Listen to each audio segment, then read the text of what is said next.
This video, my goal is to share with you some of the questions that I believe that you should ask yourself before you start a flight training program, especially if your goal is to do this professionally long term. These are questions that I've asked myself in the past. And of course, these questions I've actually improved on these questions, and I've been able to gather more insights as to why they are important. So my goal is just to share with you some of these questions and help you to start thinking about them and hopefully get answers to them before you start your program. If you're new here, my name is Stephen Ojo, and on this channel I'll talk about flight training, aviation, and I focus more on just trying to give back and share as much insight to the upcoming aviators.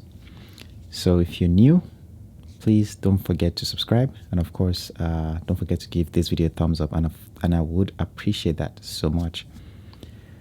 So one of the things that I want to get straight to is I do upload when I can. I'm trying to get into a routine that works better, but it's not easy considering what I do, and I'm always in different locations. It's not always easy to travel with, things like the camera, the gear, and the lights and stuff like that. So in fact, this is not really my normal location that I record, but this is what works for now. So let's get into it. One of the questions that you want to ask is this, and ask yourself this question is, do you want to go to a college or do you want to go to a flight school? Now, there are times when the college do offer a flight training program, and that is great because if you are trying to get your college degree, then this may work well for you because it's like 2-in-1. You get your ratings, get your licenses, and you get a degree alongside, that, which works for a lot of people because they are probably, they're probably just completed their high school program and they're looking to go into aviation, and they want to get a degree alongside their rating. So that works for some people. But for some other people, the situation is they already have their degree program, or they are not even interested in getting a degree, and they just want to go to a flight school to get their ratings. Now, this is going to work well for those people that are probably international students that are probably just coming to the States to train and they're going back. And this may work for some people that are just finishing high school, even in the States, and they're just trying to get their ratings and move on to fly. That is an option. But you need to get that straight before you get into any program, because once you start putting your money into this training, it's very hard to change plans. So you always want to get that straight. The next thing, which stems from this college or flight school program, is what type of visa does the school issue, especially for international students. This is very important. If you've seen my other videos about F1 or M1 visa, this question that video really answers this question and what type of visa you should go for. Like I always encourage a lot of people to go for the F1 visa just because of the flexibility to work, and also, the flexibility visa offers goes a long way. So I would leave that. If you're interested in that video, I'll link it below. The next thing to ask yourself is, would the location impact your training? This is very important because not just your training will be impacted, but also your accommodation.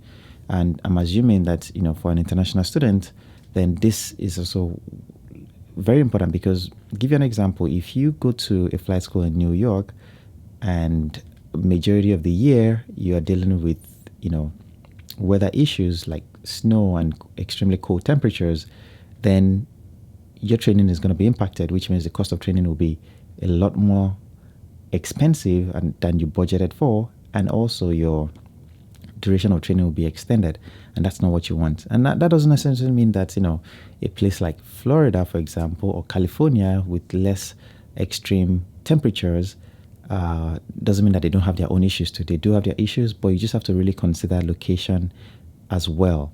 And because, like I mentioned, accommodation is also another thing that is tied along with the location, right? Because you're going to live in a place, and you don't want to be in a place that is so expensive to live in, because that would again make your budget, to stretch your budget, and you don't want that. The next thing here is, what are the job opportunities during training? Now, this is important during training and after training. These two questions should be answered, or this question should be answered. By the way, my goal is not to edit this video, so hopefully I do well at that. The reason why I'm saying that is because I digress, by the way. The reason why I'm just sharing that is because this will give me the opportunity to be able to release more videos rather than trying to edit it, which takes time. So anyway, back to the question. The next question here is, what are the job opportunities during training and after training? Especially, again, this applies for international students, because if you're an international student, most of the time you're probably looking for a way to support yourself or at least make a little bit of money while you're going through training. Even though it can be a little difficult, it's not impossible. It can be difficult to first of all get a job. It can be difficult to try to train and work. And sometimes some people are even thinking of funding their training. That can be almost impossible. But it's I've seen some people do it. It makes their training it makes the training take a very long time to complete, and it's not what I would recommend. But again, I would leave that there. Just think about the job opportunities during training and after training.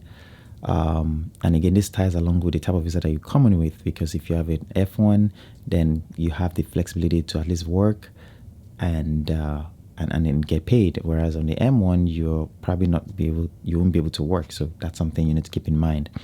The next question here: what are the job opportunities in your country and experience required to get hired? This is as important as it could be. You don't want to spend all the money on training and then you go back and there are no jobs. And this is something that happens quite too often. So you want to make sure that there are opportunities and find out what the experience required are, or the experience requirements are in your country. The reason why is because if you come in here, you do your training, and then you're done and you're unable to get a job because you don't have enough hours, then you have to either come back here to get more hours and then you go back. And talking about that, find out what it requires to convert your licenses to your country's licensing agency, like the body that controls the issuing of pilot licenses in your country. For example, if you come into the United States and you get an FAA issued license, how do you convert that to your country's official license or rating? That is something you need to find out so that you know exactly what to do once you are done. At least that will speed up the process and you're not caught trying to come back to the States or go through the hassle. You don't want to do that. This other question, and by the way, these questions are not in the order of importance. They are just questions that you need to get answers to. The next one here is the cost of training and what is included. Think about it as you are looking into flight schools. I'm sure you're already having a budget in mind, but remember that the budget is also needs to be a little flexible. You need to have some padding, all right? Because your cost of training that the school gives to you doesn't necessarily mean that is exactly what you would spend. You generally spend more, so keep that in mind. The average accommodation is to add about 10 to 20%, or maybe more, depending on the situation. But an average is around 20% extra that you budget for, in case so that you don't run out of money. You don't want to spend, let's say they quote you 50,000 and then you're unable to complete it with 50 grand because you need another 5,000 and you don't have the 5,000. So you want to make sure at least you have like 60,000 to go into training in case it is needed. All right. So keep that in mind. School certification. This is very important. This is just as straightforward as it can be, because you want to make sure that the school is certified to provide the necessary trainings. The reason why this is also important is you don't want to get into a situation where the school is probably trying to get certified, but they are trying to maybe cut corners, right? And you are caught in that process, because if the school gets shut down, then your money could be lost or tied to the school for a long time, which means you're unable to get your money, you're unable to continue your training. It can be very frustrating. I've seen stories and situations where the school gets shut down and the students are unable to get their money out, and it becomes a lawsuit and you have to go through a court system and it becomes a mess. You want to avoid that. So you want to make sure that the school has been in operation for some time. You want to see the school has a track record of producing graduates, and hopefully, by looking at things like, which is under question, things like the airplanes that the school own, the facility they provide, the structure, the training programs, you're able to see that the school is well certified and hopefully would not run into issues during your training. The next thing here is the school safety record. I feel like in aviation, it's all safety. It's all about safety. That is always number one thing. So you want to make sure that the school has a good safety record and they operate reliable and safe airplanes. That is really all about that. Next one here that I have is, does the school hire its graduate to instruct? And this is also important for people that are looking to build hours or time build. You want to understand that as you go through your training, your goal is to get some experience. Yes, all right. After you're, especially when you're done with training, so you want to make sure that the school has the infrastructure to either hire its student, or they have ways in which they can engage a graduate with jobs. All right. This is important because you need those hours, you need those experiences, and you need to be able to go out there to show that you've acquired those experiences from a good source. Maybe you instructed, because think about it this way, right? If someone who comes to you to get, let's say you have a job that you're giving to someone, right? You're looking for someone to fly you.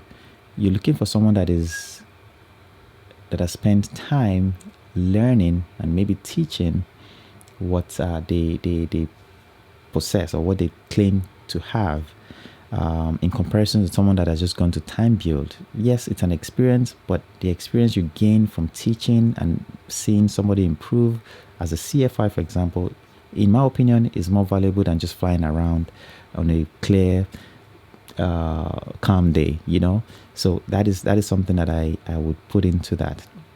I hope to make more videos like this. If you have found value in this one, please don't forget to hit the thumbs up. And I look forward to seeing you in my next one. And don't forget to check out this video where I talk about the F1 and M1 visa. See you in the next one.